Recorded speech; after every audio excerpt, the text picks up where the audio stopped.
Belanu, nueva generación en anticoncepción y acción antiandrogénica mejorada para el tratamiento del acné. Belanu, mi mejor versión.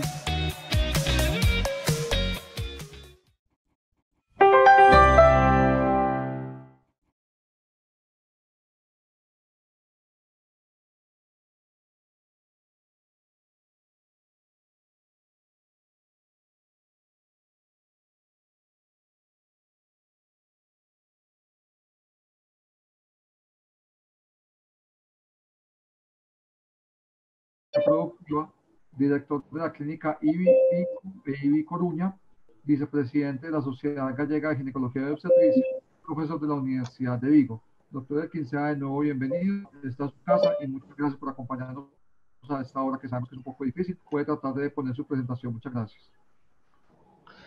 Muy bien, pues nada, muy buenas tardes a todos. En primer lugar, disculpad que ha habido un fallo técnico aquí, porque a las 12 de la noche la empresa bloquea los ordenadores para hacer la copia de seguridad y para evitar que nos entren en la base de datos, pues los apaga automáticamente. Yo no recordaba este detalle y me ha pasado esto. Bueno, voy a intentar compartir mi pantalla, a ver si soy capaz de hacerlo.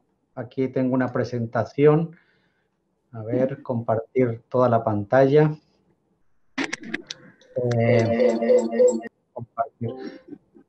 Compartir, a ver si soy capaz de compartirlo. No sé por qué no me deja. A ver, compartir.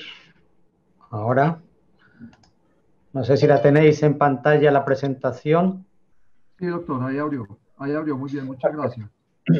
Muy bien. Gracias, Bueno, pues nada, daros las gracias a todos, que me complace haber visto los minutos previos que había muchas personas conectadas.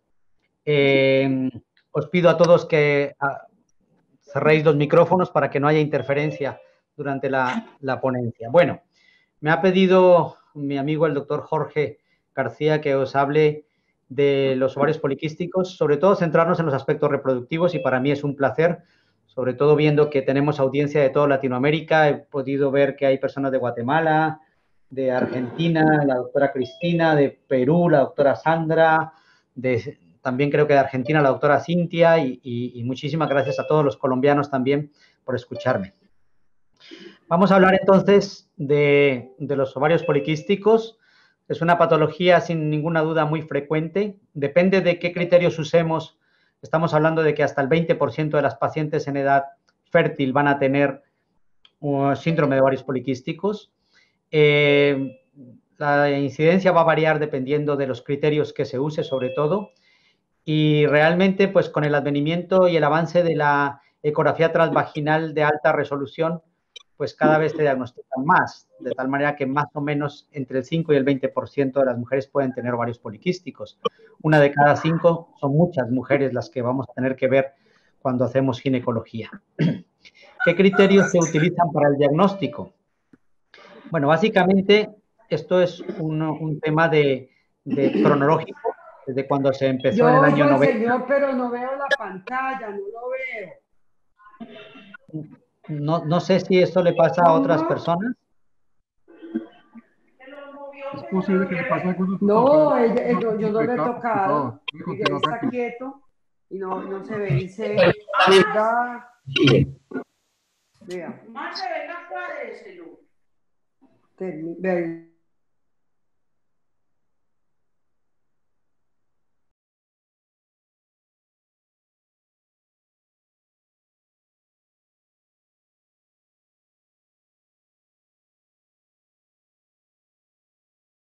Puede continuar, doctor.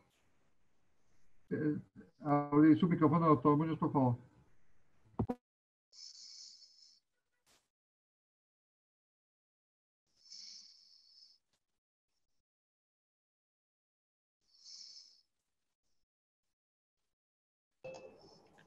A ver. ¿Ahora se ve bien? Ahí se ve bien, sí, señor. ¿Sí? Vale, pues voy a continuar. ¿Puedo continuar, verdad? Sí, señor. Vale. Bien, entonces decíamos que los criterios han variado a lo largo del tiempo. Inicialmente el Instituto Nacional de Salud hablaba simplemente del hiperandrogenismo y la oligoanovulación. Posteriormente, en el 2003, el consenso de Rotterdam entre las sociedades europea y americana añadieron la morfología del ovario poliquístico a estos dos primeros criterios, hiperandrogenismo y anovulación. Y realmente interesante fue el consenso del 2012, en el que se clasifican las pacientes, como veremos, en 4 fenotipos. Esto es importante porque, debido a la complejidad del síndrome de ovario poliquístico, es bueno ponerle apellido. Es decir, no conformarnos con decir que una paciente tiene ovarios poliquísticos, sino qué fenotipo, sea A, B, C o D, como lo veremos enseguida, tiene, porque el manejo, la orientación, el pronóstico, tanto reproductivo como metabólico, como de todo tipo, las consecuencias a largo plazo son distintas. El doctor Asís, Ricardo Asís, una eminencia en todo esto, promulgó esta clasificación y ya se publicó desde hace varios años, pero recordemos que básicamente es la siguiente, una combinación de, en el fenotipo A, el hiperandrogenismo, la oligoanovulación, la disfunción ovulatoria y el aspecto poliquístico en los ovarios. Este es el fenotipo A, es el fenotipo clásico y es el fenotipo pues que muchas veces vemos, por cierto. El fenotipo B incluye el hiperandrogenismo y la oligoanovulación, pero no hay la imagen típica en los ovarios. El fenotipo C es el conocido como ovario poliquístico ovulatorio, porque no todas las mujeres con ovario poliquístico son anovulatorias. De hecho, estas pacientes tienen hiperandrogenismo y unos ovarios de aspecto poliquístico, y el fenotipo D es el no hiperandrogénico, es aquel en el cual hay oligoanovulación y aspecto de ovarios poliquísticos en la ecografía. Por lo tanto, básicamente, los dos primeros son los clásicos, los más frecuentemente diagnosticados, y los otros muchas veces se nos escapan. En relación al diagnóstico, hay que pensar que los más puristas hablan de que el diagnóstico de ovario poliquístico es un diagnóstico de exclusión. Quiero decir que se debería manejar sabiendo que las causas de este hiperandrogenismo o de este síndrome metabólico no son otras, como pueden ser la hiperplasia suprarrenal congénita, el síndrome de Cushing, la ingesta de andrógenos, etcétera, etcétera, y que solamente podríamos hacerlo por exclusión. Pero para nosotros los ginecólogos, que no tenemos esa visión tan integral de la paciente o esa formación tan de médico internista, pues realmente podemos basarnos en esta clasificación, pero es muy importante hacer el esfuerzo de decir qué fenotipo es el de la paciente cuando se le diagnostica el ovario poliquístico. Vamos a hablar rápidamente de cuáles son estas características de disfunción ovulatoria e irregularidad menstrual. Esto es un consenso publicado hace 2 años, en el que es el que está más vigente.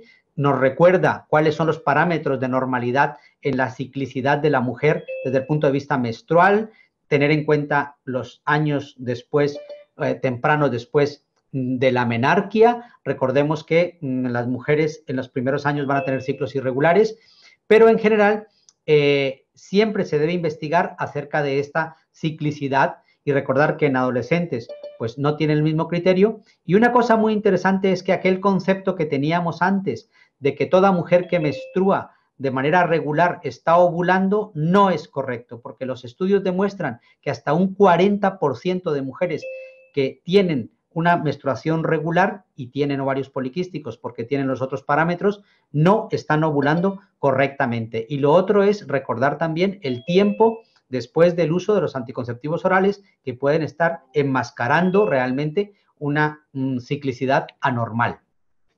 Del hiperandrogenismo no voy a hablar mucho porque creo que uno de los colegas posteriormente hablará, pero recordad que al menos la testosterona libre debe medirse, al menos la testosterona libre, e intentar hacer el índice de andrógenos libres que se calcula mediante la fórmula de la testosterona total por 3,47 dividido entre los niveles de globulina transportadora de esteroides sexuales por 100. Esos dos valores son los más importantes en el diagnóstico del ovario poliquístico. Otras pruebas, como puede ser la de hidroepiandrosterona sulfato, solamente se deben pedir si la paciente tiene hirsutismo clínico y la testosterona es normal, o en casos de virilización. Esto lo discutirán más adelante seguramente, por lo tanto no voy a entrar mucho en este tema.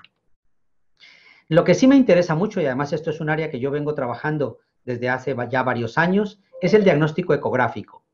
La ecografía como tal ha venido evolucionando. Hay que recordar primero en qué momento del ciclo se está, abdominal, excepto en situaciones excepcionales, pero cuando no se puede la vía vaginal es la vía transrectal la ideal para evaluar los ovarios. Pero si tenemos en cuenta los criterios de cuándo la morfología del ovario es poliquístico, debemos entender dos cosas. Primero, el conteo de los folículos que tenemos entre 2 y 9 milímetros no siempre es fácil, requiere experiencia y además este valor ha venido subiendo cada vez más. Cuando yo empecé a estudiar esto, el valor era 12 folículos en al menos uno de los ovarios. Posteriormente empezaron a salir informes que sugerían 15 folículos en cada uno de los ovarios. Recordar que con solo un ovario se puede hacer el diagnóstico, no es necesario que estén los 15 folículos en los dos ovarios, o sea que haya 30 folículos, no, pero en este último informe, como lo veis subrayado en la diapositiva, se considera que el aspecto poliquístico es aquel que tiene 20 o más folículos por cada ovario. El otro concepto fundamental es el volumen ovárico. Hay que aprender a medir el volumen ovárico e informarlo y debe ser mayor o igual a 10 mililitros en cualquiera de los ovarios. Esto hace el diagnóstico, obviamente, teniendo en cuenta que no haya patología ovárica, un quiste o lo contrario, que haya habido una cirugía, por ejemplo, o una lesión endometriósica o cualquiera otra de estas situaciones que distorsionan el volumen ovárico. En relación con he traído esta diapositiva porque me lo han preguntado en alguna charla internacional que di recientemente y lo escuché en algún ponente, algo que yo me sigo ratificando. La hormona antimuleriana no hace parte del diagnóstico del ovario poliquístico. Una cosa es que yo quiera medirla para saber exactamente qué tanta reserva ovárica puede tener una mujer, pero obviamente tiene poca cabida y aquí se ratifica que no hace parte de los criterios diagnósticos. Y lo otro importante es las variaciones étnicas. Recordemos, bueno, esto es un boletín de consenso a nivel internacional, pero nosotros en Colombia, vosotros en Colombia, sobre todo, también tenéis de diferentes razas y no es lo mismo las implicaciones que pueda tener un ovario poliquístico en una persona de raza negra, de una persona de raza indígena o una persona, pues, de raza mestiza. En relación al criterio de cómo evaluar a la paciente, es muy importante excluir otras causas. Y esta para mí, desde mi punto de vista, para el ginecólogo general y para aquellos que queréis hacer una buena reproducción asistida, es la diapositiva más importante de la charla que voy a dar.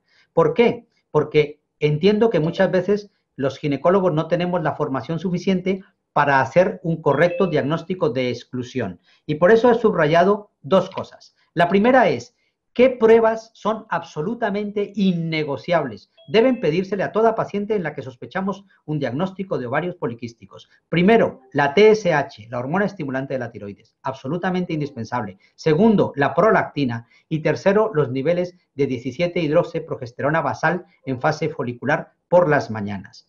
¿Por qué hay que hacer estas tres? Las dos primeras, porque son causa sine qua non de anovulación. Son causas frecuentes de anovulación, son patologías que se asocian frecuentemente con el ovario poliquístico y que se deben tratar de forma independiente.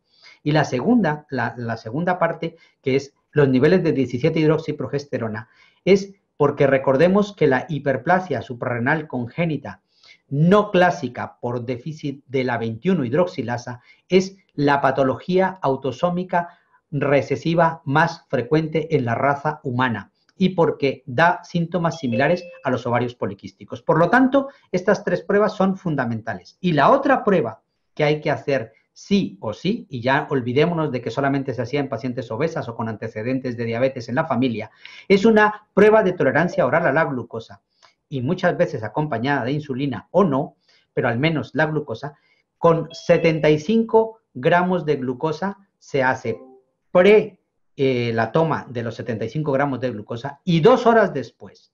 Y se debe medir, como veremos ahora, en todas las pacientes con ovarios poliquísticos para descartar la resistencia a la insulina. El índice OMA que usábamos antes y que hasta hace pocos años lo usábamos en el IBI ya no se aconseja. El índice OMA, para los que no lo sabéis, es la relación entre los niveles de azúcar basal, la glucemia basal, y los niveles de insulina. ¿Cómo se analiza esto? Perdón, antes de terminar esta parte, simplemente recordar, los niveles normales de 17 hidroxiprogesterona son de hasta 2 nanogramos por mililitro. Si tiene 2 nanogramos por mililitro o más, hay que hacer una prueba con ACTH y os aconsejo remitir a esa paciente a un endocrinólogo si no estáis formados para el manejo de este tipo de patologías. ¿Cómo debemos hacer el diagnóstico, por lo tanto, de resistencia a la insulina hoy en día? Hay que hacer un test de tolerancia oral a la glucosa de 2 horas con una carga de 75 gramos y el nivel de glucosa se considera alterado cuando está entre 140 y 199. Y recordemos que la relación glucosa-insulina es un predictor poco sensible considerado hoy en día para el diagnóstico de la resistencia a la insulina. Vamos a hablar 3 diapositivas básicamente de lo que es la fisiopatología. Vemos que el principal problema es la pulsación de la LH. Si nosotros vemos en la parte inferior donde pone normal, significa que una paciente normalmente tiene un pico de LH más o menos entre 1 y 1,5 picos cada 4 horas. Sin embargo, las pulsaciones de LH en las mujeres con ovarios poliquísticos son de más o menos 3, incluso a veces 4 cada hora. Y por lo demás, vemos los niveles de LH en la mujer normal.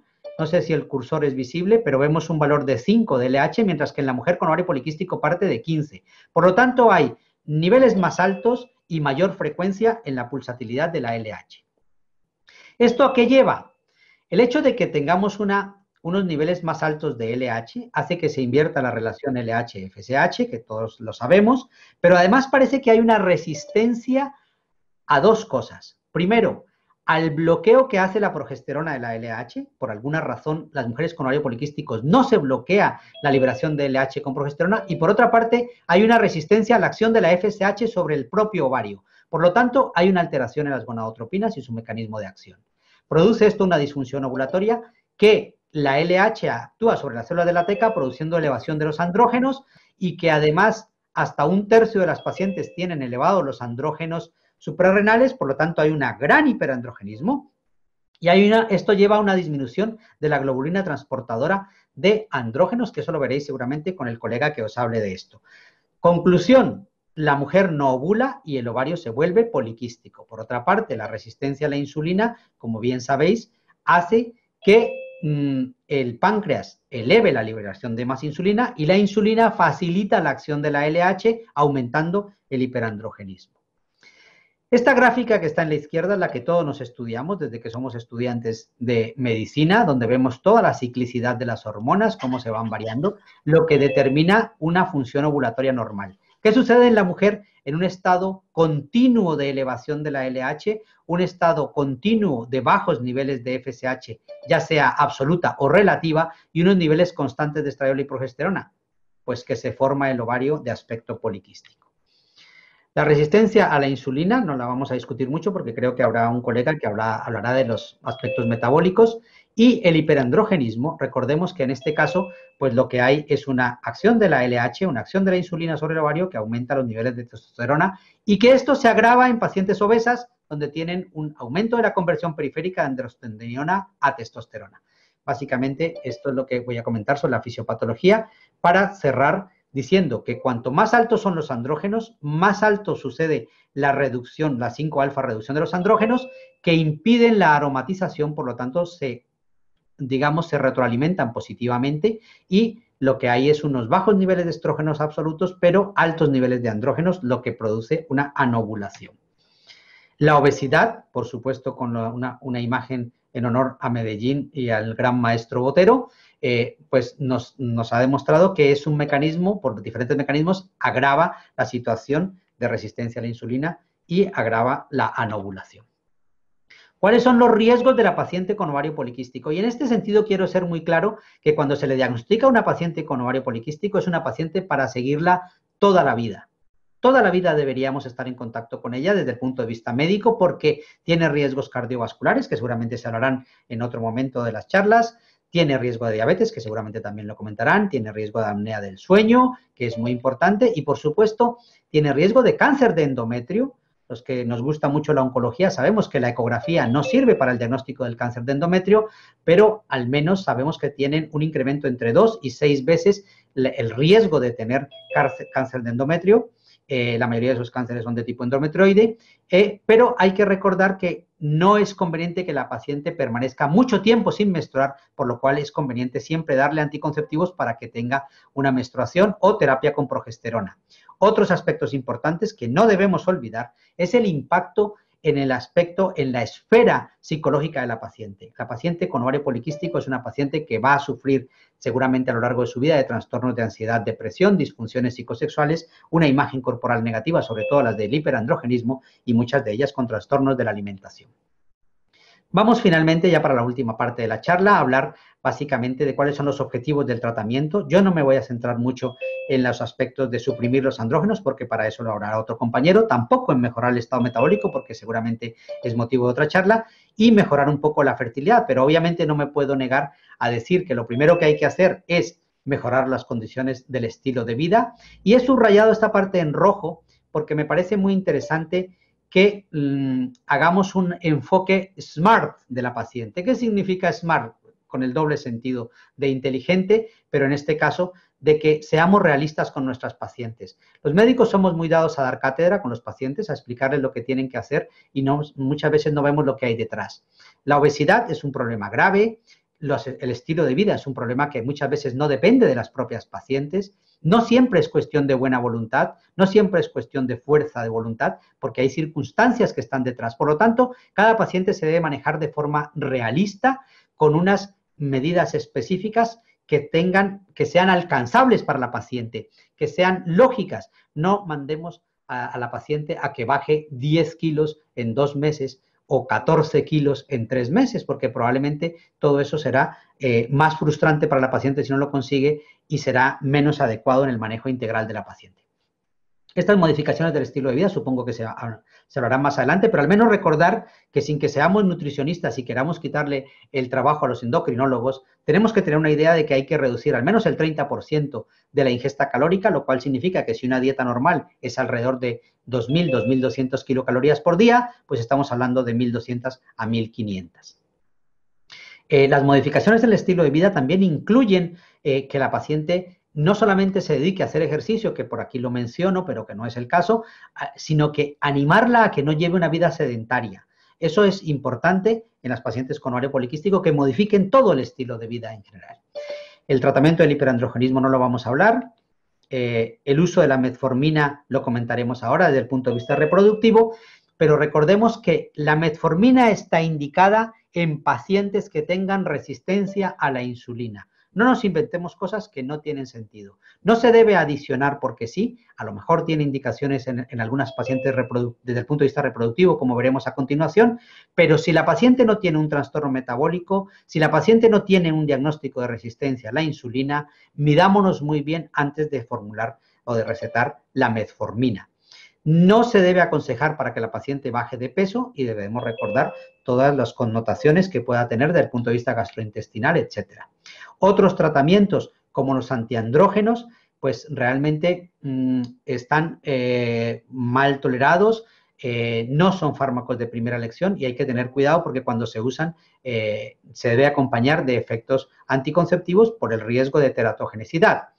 En relación con el inositol y las diferentes formas que existen, tiene su sentido por un mecanismo fisiopatológico. Esto es la forma como la familia de los receptores de la insulina son derivados de esta sustancia y probablemente tengan su utilidad. Yo sé que hay muchos intereses comerciales en los inositoles, pero desde luego se deben de momento considerar, según las guías de manejo, como terapias experimentales.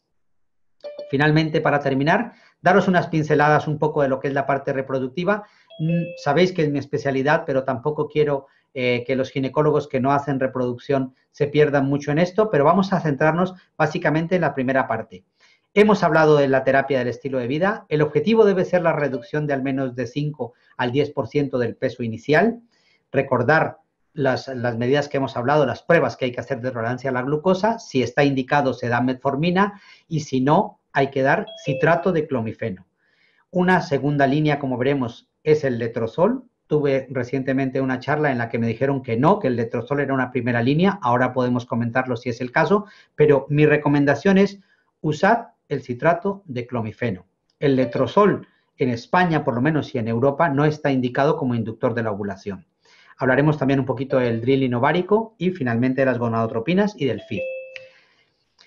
Citrato de clomifeno, fármaco muy estudiado, se puede usar solo o en combinación con otros, mejora las tasas de ovulación, tiene buenas tasas de embarazo, sabemos que tiene efecto antiestrogénico endometrial, la metformina puede o no acompañarla y realmente es el fármaco que yo recomiendo por lo económico, por lo fácil de usar, por las pocas contraindicaciones que tiene y por lo seguro y la experiencia que hay con él. Resultados comparativos entre el clomifeno y el tamoxifeno. No hay diferencias, por lo tanto, yo sigo defendiendo el uso del clomifeno en tasa de recién nacido vivo es igual. Y esto es muy interesante. El doctor Legro, que todos lo conocéis, publicó ya hace varios años en el New England este trabajo donde demuestra que el letrozol realmente tiene mejores resultados en nacidos vivos, un poquito mejor, pero sobre todo esto parece ser evidente en pacientes que tienen sobrepeso. Entonces, si una paciente tiene un índice de masa corporal de 30 o más, probablemente yo le indique empezar por letrozol. Pero si la paciente no tiene obesidad, yo recomiendo usar el clomifeno.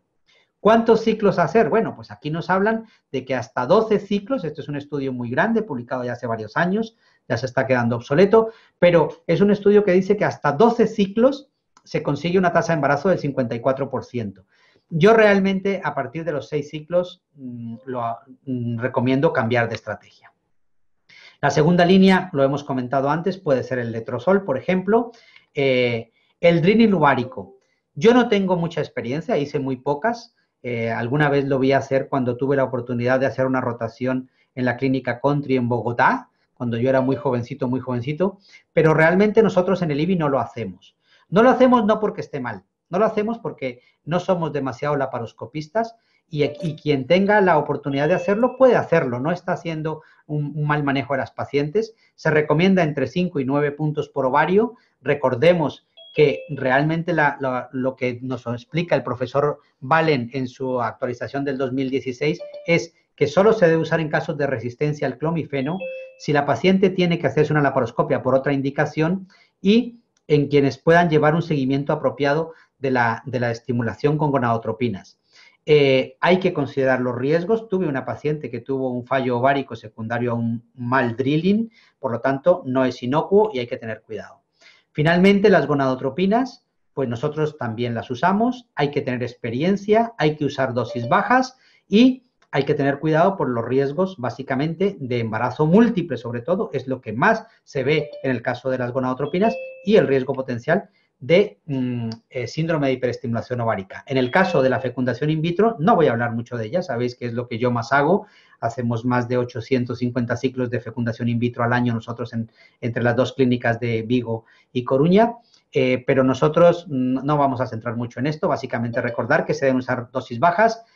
Yo recomiendo siempre asociarlo con metformina en estos casos para disminuir el riesgo de hiperestimulación y disminuir las dosis de gonadotropinas, siempre el protocolo de antagonistas, y recordar que las pacientes con ovarios poliquísticos son fantásticas pacientes porque tienen muy buen pronóstico, como ya se ha estudiado y se ha demostrado, comparado con patologías con patología tubárica, las tasas de embarazo y de nacido vivo son similares. Por lo tanto, para concluir, espero no haberme extendido mucho, recordemos que el ovario poliquístico tiene hasta un 20% de incidencia, se diagnostica con 2 de estos 3, hiperandrogenismo, disfunción ovulatoria y aspecto de ovario poliquístico, los 4 fenotipos. Un buen médico ginecólogo debe diagnosticar de qué fenotipo es la paciente. El hiperandrogenismo clínico se manifiesta por hirsutismo, esto no lo comentamos porque ya lo comentará seguramente el colega que hablará de ello. Testosterona libre, las pruebas que hay que hacer, TSH, prolactina, curva de tolerancia de 2 horas y la 17-hidroxiprogesterona. El parámetro más importante desde el punto de vista ecográfico, el volumen ovárico mayor de 10. El conteo sirve, pero hay que hacerlo muy bien. La fisiopatología que hemos comentado, el tratamiento dirigido a contrarrestar los andrógenos, estado metabólico y superar la fertilidad. En la infertilidad, las líneas que hemos dicho. Primero, citrato de clomifeno. Segundo, letrozol o drilling. Tercero, gonadotropinas. Y cuarto, fecundación in vitro. Recordar que son pacientes que tienen muy buen pronóstico y no olvidar los riesgos de gestación múltiple e hiperestimulación. Muchísimas gracias a todos por haberme escuchado y espero que podáis sacar provecho de esta conferencia. Muchas gracias. Muchas gracias al doctor Elkin. Es para nosotros un placer tener un buen expositor colombiano formado en la Universidad del Cauca y que trabaja en España y manejando sus 2 clínicas allá en La Coruña. Doctor, muchas gracias por sus excelentes presentaciones. La doctora Mojica en Bogotá nos pregunta que cuando los niveles de glucosa están normales y no hacemos, entonces tenemos insulina alta, pero no hacemos un OMA, ¿podría llevarse a largo plazo un problema en paciente metabólicamente hablando? Usted nos mencionó que en el IBI ya el OMA no lo hacen de rutina. ¿Cómo se maneja este paciente que a veces no alcanzamos a identificar esa insulina elevada, solamente con la carga de glucosa que nos mencionó? Correcto, correcto. Nosotros hacíamos hasta hace poco los niveles de glucosa e insulina basales, pero las recomendaciones, si uno revisa hoy en día, son básicamente hacer una glucosa basal, 75 gramos de glucosa oral y una medición 2 horas después. Si los valores son entre 140 y 199, esa paciente tiene una resistencia a la insulina probablemente. Y no hay necesidad de medir la insulina. De hecho, lo que algunas veces recomiendan medirla a la vez, pero no explican exactamente cuáles son esos valores de referencia. Pero lo que sí es cierto es que con esa prueba es suficiente. Obviamente, si uno, es que incluso va a salir mejor porque te permite un diagnóstico más certero de la condición metabólica de la paciente. Yo creo que lo que nosotros estamos haciendo, lo aprendimos con los endocrinólogos y nos va bien. Yo sí recomiendo hacer esa prueba y olvidarse un poco de los niveles de insulina como tal. Gracias, doctor. La doctora Alvis es el doctor Alvis, perdón, es otro de los 285 personas que les agradecemos estar en contacto hoy con Asagio.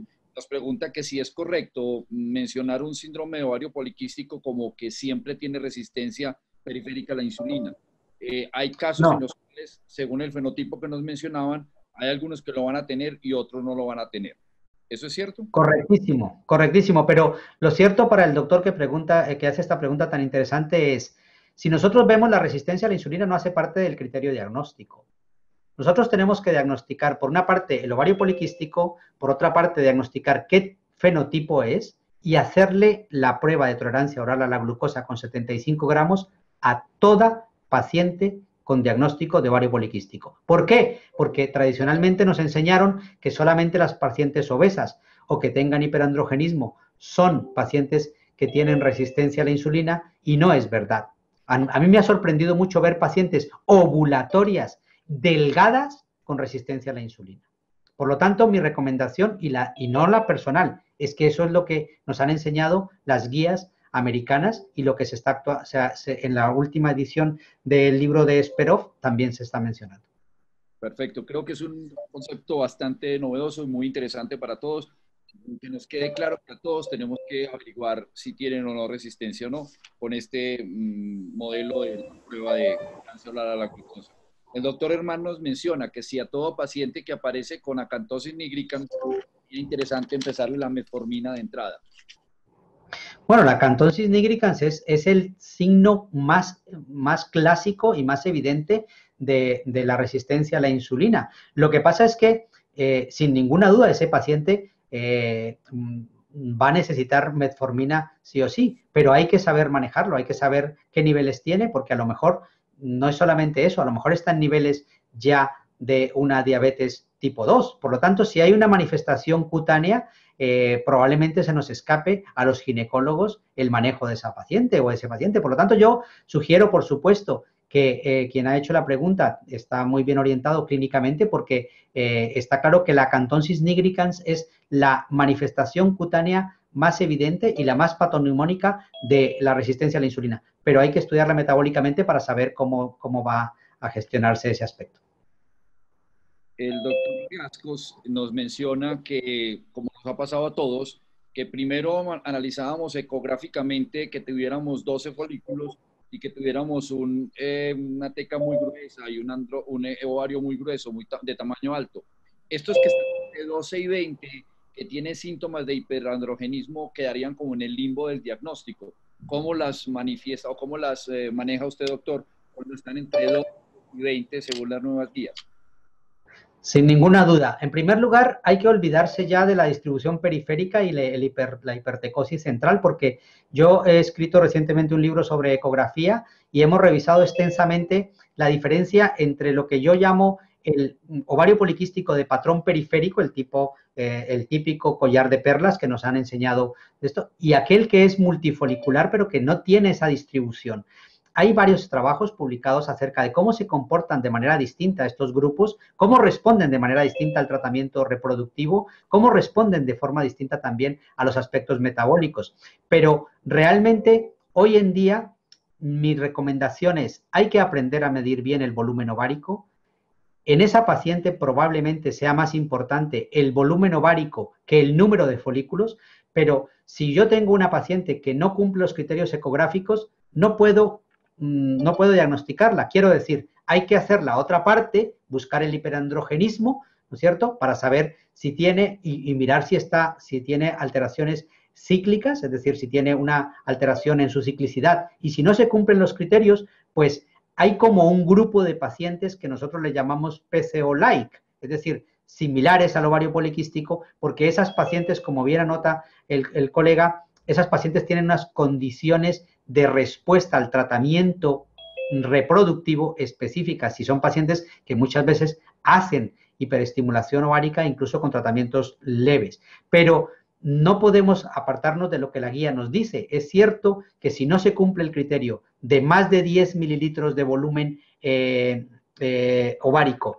y más de 20 o más folículos en al menos de uno de los dos ovarios, ese criterio queda excluido y hay que hacer la otra parte metabólica para diagnosticarlo.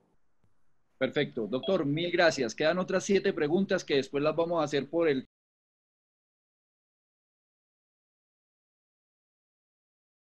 chat con respuesta. Yo le pido a usted el favor que nos ayude después a responderlos a los demás. Los dejo con el doctor Alexander, nuestro presidente. Gracias. Doctor Elkin, mi Dios le pague. Muchas gracias por su apoyo. Buenas noches en España. Muchas gracias a vosotros. Madrugada en España. Gracias. Nada, un saludo para todos y sobre todo para los colegas caucanos que se han unido de mi tierra. Hay varios colegas del Cauca que le están saludando, doctor. Veo que lo quieren bastante. Muchísimas gracias por acompañarnos. Sabemos que es un momento especial para todos, que estamos en una hora también difícil con la diferencia horaria, así que valoramos mucho el esfuerzo que ha hecho. Muchísimas gracias. Esperamos poderlo tener muy pronto en nuestro país. De nuevo, muchísimas gracias y hasta pronto.